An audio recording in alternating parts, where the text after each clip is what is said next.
एक दिन आपने नारद मुनि का नाम सुना होगा, नारद ऋषि का नाम सुना होगा। वो बहुत प्रचलित है। वो दिव्य दृष्टि है, उनको भगवान का वरदान प्राप्त है।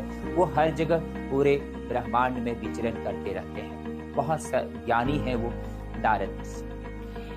वो एक दिन भगवान, जिसको आप गॉड कहते हैं, जिसको अल्लाह कहते हैं, जिसको ईसा मसीह कहते हैं, जिसको गुरु नानक कहते हैं, उनके घर में वो गए नारद। उन्होंने कहा कि भगवान मुझे बताइए कि मैं किस प्रकार अपना भवसागर से पार कर पाऊं, मैं किस प्रकार अपने भवसागर से पार कर पाऊं, क्योंकि मैंने सुना है कि हर आदमी का एक गुरु होना चाहिए, हर आदमी का एक गुरु होना चाहिए। तो आखिर किसको गुरु बनाओ, इसी में हम सबसे बड़ा समस्या में हैं। अब आपके सामने भी ये क्वेश्चन होगा कि आप किसको गुरु बनाइएगा, आप किसको गुरु बनाइएगा। ये हर आदमी के सामने क्वेश्चन है।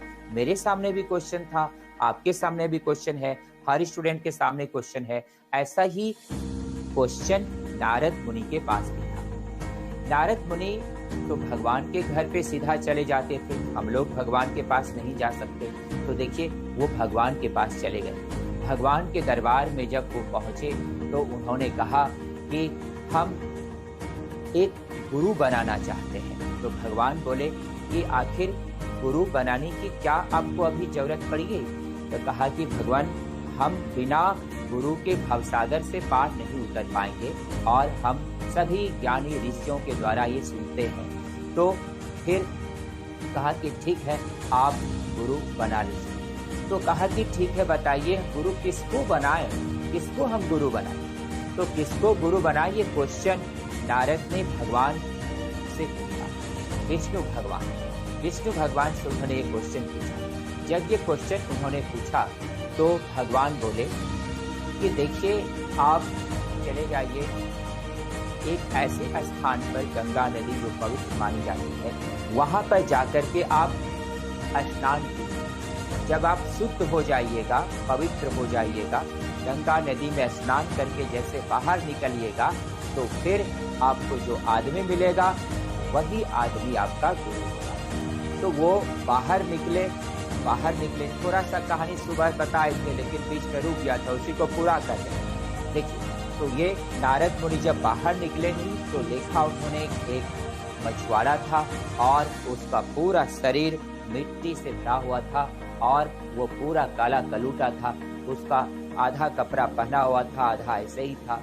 तो फिर वो नारद मुनि ने उसको देख करके मुंह ऐसे घुमा लिए कि हम इसको गुरु बनाएंगे, ये हम हैं पवित्र, हम इतना ज्ञानी, हम इतना मुनि, इतना सुंदर, हम इसको गुरु बनाएंगे मछुआरा को। वो चले गए भगवान के पास। बोले, भगवान क्या बताएं, हम किसको गुरु कैसे बनाते? वो तो मछुआरा था, हम इतना है ज्ञानी, हम कैसे बनाएंगे उसको गुरु? तो भगवान मुस्कुराए। उन्होंने कहा कि नारद, तुमने बहुत बड़ी गलती कर दी, बहुत बड़ी गलती कर दी। कहा, क्या भगवान, क्या भगवान?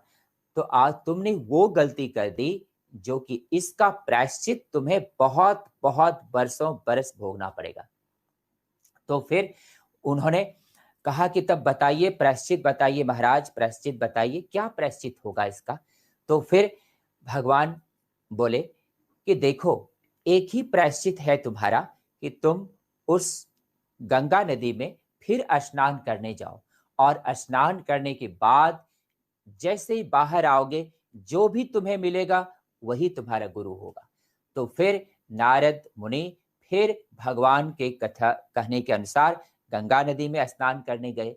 जब वो गए, फिर गंगा नदी से जब स्नान करके बाहर निकले, तो वही मछुआरा फिर उनको दिखाई पड़ा। वहां पर और कोई नहीं था, गंगा का तट बिल्कुल सूना था। वहां पे वही मछुआरा उन्हें फिर दिखाई पड़ा। नारद बहुत सोच में पड़ गए, वो बहुत सोच में पड़ गए। उन्होंने कहा, सोचा मन में सोचा कि आखिर अब तो इनको गुरु बनाना ही पड़ेगा। तो फिर वो नारद मुनि वहां पर उनको प्रणाम करने गए, प्रणाम करने जैसे ही गए तो वहां पर जैसे उन्होंने उनसे दीक्षा लिया गुरु का, और वैसे स्थिति में गुरु का दीक्षा लेते ही जब नारद मुनि ने उनको अपना गुरु मान लिया, तो फिर जैसे ही नारद ने उनको गुरु माना तो वो जो मछुआरा था भगवान के रूप में प्रकट हो गए और उन्होंने कहा कि नारद, मैंने तुम्हें कहा था कि जो व्यक्ति पहला मिलेगा वही तुम्हारा गुरु होगा। और गुरु की निंदा कभी स्वप्न में भी नहीं करनी चाहिए। और तुमने जो पहले कहा उसके लिए तुम्हें बहुत वर्षों तक प्रायश्चित भोगना पड़ेगा। इसलिए इस बात से आप सभी स्टूडेंट को मैंने बस एक कहानी सुनाया है।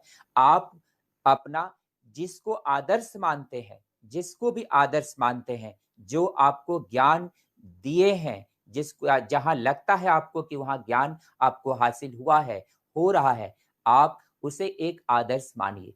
हो सकता है कि उससे आपको कभी भेंट ना हुआ हो सकता है कि आप उससे ना मिले हैं, लेकिन फिर भी अगर वो आपके आदर्श हैं तो आप उन्हें अपना गुरु मानकर आगे बढ़ सकते हैं। अब आप इस तरह से गुरु और शिष्य का बहुत सारी कहानी आप सुने हैं। आप एक बड़े और समझदार और परिपक्व स्टूडेंट हैं। आप इंटरनेट पर और किताबों में बहुत सारे गुरु और शिष्य की बहुत सारी कहानियां सुने हैं। इस आधार पर इस चीजों से ये शिक्षा मिलती है कि किसी भी गुरु की कभी स्वप्न में, सामने में तो छोड़िए, स्वप्न में भी निंदा नहीं करनी चाहिए। अब अगर आपको यकीन नहीं है तो पहले आप उन्हें मानिए ही मत।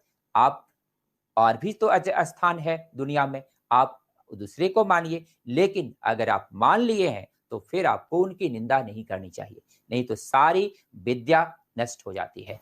जो भी सीखते हैं, चाहे वो धनुष की विद्या हो, चाहे वो और कोई विद्या हो, वो नष्ट हो जाती है। और इस बात से आपको, ये पुरानी पौराणिक कथा है और इस प्रकार से पौराणिक कथा आज इस कलयुग में भी यथार्थ है, संभव है, ये एप्लीकेबल है और ये होता है।